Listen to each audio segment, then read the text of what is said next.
propose aujourd'hui de réviser les notions de base de physique sur l'énergie. L'énergie, c'est le travail d'une force et son unité est le joule.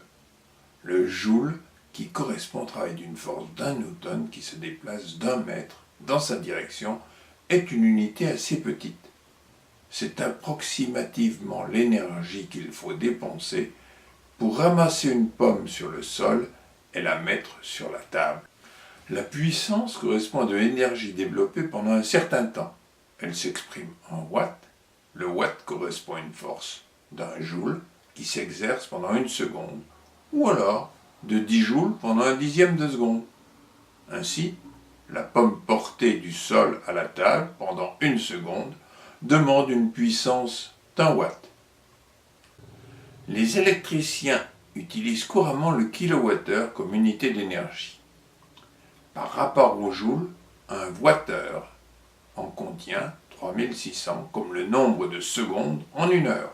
Donc, un kilowattheure contient 3,6 millions de joules. Mais le kilowattheure, c'est aussi l'énergie consommée par une lessive ou une vaisselle en machine, ou encore 1 heure de repassage. Un montagnard, pour monter au sommet du Mont Blanc, doit produire également environ 1 kilowattheure, à peu près comme un coureur cycliste lors d'une étape du Tour de France.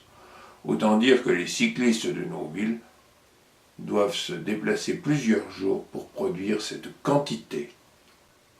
1 kilowattheure, c'est également la quantité d'électricité que peut produire 10 tonnes d'eau située à 36 mètres en amont.